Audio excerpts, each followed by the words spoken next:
औज़ुबिल्लाहिमिनश्शैतानिर्रजीम बिस्मिल्लाहिर्रहमानिर्रहीम। अस्सलामुअलैकुम। कैसे हैं आप सब लोग? उम्मीद करती हूँ ठीक ठाक होंगे, खुशबाश होंगे, खैरियत से होंगे। हमारी आज की वीडियो में हम आपको हैदराबादी दालचा बनाना सिखाएंगे। आप उसे चावल के साथ, रोटी के साथ, जैसे आप चाहें, चपाती के साथ, जैसे आप चाहें खा सकते हैं। और हैदराबादी दालचा बहुत डिलीशियस होता है, ज़्यादा इंग्रेडिएंट्स नहीं है इसके अंदर। हम सिर्फ अलग से दाल बनाते हैं और अलग से सालन बनाते हैं और दोनों को मिक्स कर देते हैं। तो चलिए शुरू करते हैं आज की रेसिपी। हमारे पास सबसे पहले हमने टमाटर लिए हैं और कुछ हरी मिर्चें ली हैं। इसके लिए टमाटर को और हरी मिर्चों को धो के अच्छे से साफ़ कर लीजिए। कड़ी पत्ता बहुत अच्छे से धो के साफ़ कर लीजिए। सिर्फ एक अदद हमने प्याज ली है। सिर्फ एक पाव गोश्त का हम बना रहे हैं। आप क्वांटिटी बढ़ाएंगे गोश्त की तो आपको बाकी इंग्रेडिएंट्स की भी क्वांटिटी बढ़ानी होगी। सबसे पहले आप पैन में तेल डालिए। उसके अंदर एक प्याज आपने चॉप करके डाल दी है, उसको हल्के से सौते कर लीजिए। और उसके बाद उसके अंदर हम टमाटर काटेंगे। जब तक ये सौते होती है हम टमाटर चॉप कर लेते हैं। हमने टमाटर चॉप कर लिए हैं। अब हम टमाटर भी इसके अंदर ऐड कर रहे हैं। अच्छे से मिक्स कीजिए ताकि ये अच्छे से गल जाएं जल्दी से। हरे हरे टमाटर होते हैं आजकल जिस तरह से टमाटर आ रहे हैं, तो आप चाहें तो इसे पेस्ट भी बना सकते हैं। इसके बाद हमने इसके अंदर हरी मिर्चें भी धो के ऐड कर दी हैं। आपको पता है मैं शुरू में ही मिर्चें ऐड कर देती हूँ ताकि मुझे लाल मिर्चें कम से कम डालनी पड़े। और ये होता है कि उससे हरी मिर्चों का टेस्ट इसके अंदर बहुत अच्छे से आ जाता है और मुझे अलग से लाल मिर्चें बहुत कम डालने को होती हैं। साथ ही में हम मसाले डाल देंगे। लाल मिर्चें डाली हमने 1 टेबल स्पून और 1 टीस्पून हमने हल्दी डाली है। 1 टीस्पून हमने गरम मसाला डाला है और 1 टेबल स्पून हमने अदरक लहसुन का पेस्ट डाला है और हाफ़ टेबल स्पून हमने नमक डाला है।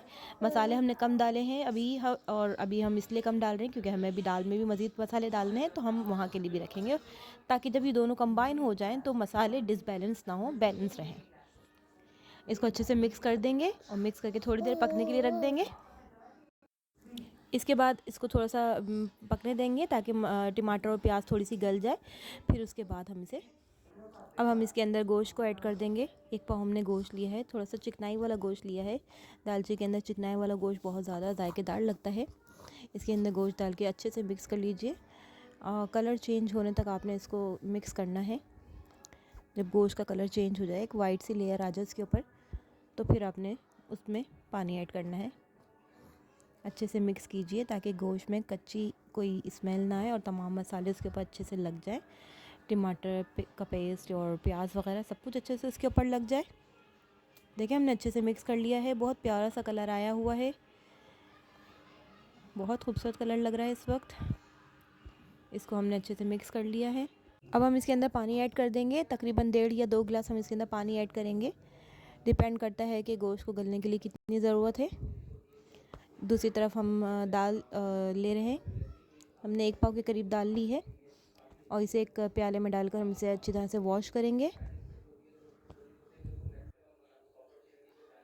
इसको अच्छी तरह से वॉश कर लीजिए। 2 से 3 पानी से वॉश कीजिएगा क्योंकि जो भी केमिकल्स वगैरह इसको प्रिजर्व रखने के लिए होते हैं वो अच्छे से निकल जाएं। टैप वाटर से हम इसको अच्छे से वॉश करेंगे। 2 से 3 बार हाथ हाथ डाल के अच्छे से हिलाइएगा ताकि वो हो जाए। इसके बाद हम उसको अपने पैन में डाल देंगे और हम उसके अंदर साथ में ही पानी भी डालेंगे। पानी डाल के अब हम इसको दाल को पकने के लिए रखेंगे। इसके अंदर हम हरी मिर्चें भी ऐड कर रहे हैं। हरी मिर्चें हमने वहाँ पर भी ऐड की थी। सेम वही मसाले, अदरक लहसुन 1 टेबल स्पून है, हाफ़ टी स्पून से भी कम नमक है और 1 चुटकी बराबर गरम मसाला है और हल्दी है। हम इसके अंदर लाल मिर्चें नहीं डाल रहे, वहाँ हमने लाल मिर्चें डाल दी थी क्योंकि इसके अंदर रेड कलर की ज़रूरत नहीं होती है। और थोड़े से कड़ी पत्ता मैं खंगाल के उसके अंदर दाल के अंदर डाल दूँगी ताकि दाल के अंदर भी बहुत अच्छी सी दिल फरेब सी खुशबू आ जाए। कड़ी पत्ते की खुशबू से दालचा बहुत डिलीशियस लगता है। इसके अंदर हम इतना पानी डाल देंगे जिससे ये अच्छे से गल जाए। देखिए ये काफ़ी अच्छे से गल गई है, काफ़ी थिक सी हो गई है। अब हम इसको इसके सालन के अंदर मिला देंगे अगर सालन जब पक जाएगा तो। अब इसको अच्छे से मिक्स करके रख दीजिए। हमारा सालन में गोश्त अच्छे से थोड़ा सा गल चुका है और थोड़ा सा उसमें अभी गलावट होना बाकी है, तो इसके लिए हम उसके अंदर दाल मिला दे रहे हैं ताकि और मज़ीद दाल के साथ जब ये मिल के पके तो इसके अंदर मज़ीद खुशबू वगैरह और सब टेस्ट आ जाए। दाल इसके अंदर डाल के हम बहुत अच्छे से मिक्स करेंगे। अगर दाल आपकी थिक हो गई हो तो आप उसके अंदर पानी डाल के थोड़ा सा उसका पेस्ट लिक्विड बना लीजिएगा और उसके बाद फिर उसको डाल दीजिएगा। सालन में थोड़ा थोड़ा करके मिलाते जाइए और हिलाते जाइए। दाल को हम अच्छे से मिला रहे हैं।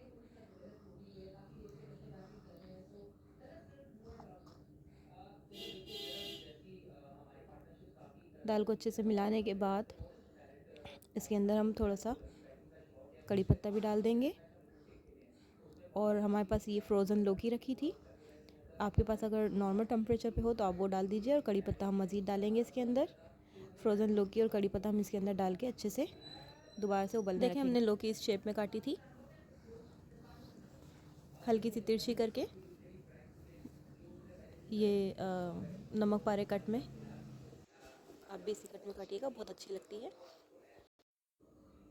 ओके, अभी इसके अंदर हम उसको पकने देंगे अच्छी तरह से। थोड़ा सा पानी मज़ीद ऐड कर देंगे ताकि जो लौकी है वो भी अब अच्छे से गल जाए। लौकी को गलने के लिए थोड़ा सा पानी डाल देंगे। फ्रोज़न लौकी गलने में बहुत टाइम लगता है, अगर ताज़ा हो तो बहुत ज़्यादा अच्छा है। फ्रोज़न जो लौकी है वो बिल्कुल रबर की जैसी स्टिकी हो जाती है, तो बेहतर है कि फ्रोज़न ना डालें आप। मेरे पास फ्रोज़न थी तो मैंने फ्रोज़न डाल दी। अच्छा चलिए, इसके अंदर हमने ज़ीरा अलग से हमने बघार के लिए रख लिया है। और यहाँ पर हमने इमली भी पानी में भिगो दी है, उसको अच्छे से हम मिक्स कर लेंगे पानी के अंदर। अच्छे से पानी में मिक्स करके उसको भीगने के लिए रख दीजिए। ज़ीरे का बघार तैयार करके रख दिया है हमने। ये देखें, इमली अच्छे से पानी में भीग चुकी है। इसको अच्छे से हाथ से मसल के हम इसका लिक्विड जो है, इसका पल्प जो है वो हम दाल में डालेंगे। देखें, दाल में हमने डाल के अच्छी तरह से दाल को पका के हमने इसको डिश आउट कर लिया है। बहुत शानदार सा कलर आया है। दाल जैसा ही कलर आना चाहिए, सालन जैसा कलर अच्छा नहीं होता। साथ में हमने चावल बनाए हैं। ये दालचा चावल हमारा रेडी है। बहुत डिलीशियस होगा, बहुत सबको पसंद आएगा इंशाल्लाह। आप भी ट्राई कीजिएगा। रेसिपी को पसंद आई हो तो वीडियो को लाइक कीजिएगा, कमेंट कीजिएगा, शेयर कीजिएगा। अपने फीडबैक से ज़रूर नवाजिएगा। चैनल को सब्सक्राइब कीजिएगा, आपकी अप्रिसिएशन हमारे लिए बहुत ज़रूरी होती है, तो ज़रूर अपने फीडबैक से नवाजिएगा। और अब हम मिलेंगे नेक्स्ट वीडियो में नेक्स्ट रेसिपी के साथ इंशाल्लाह। तब तक के लिए अल्लाह हाफ़िज़।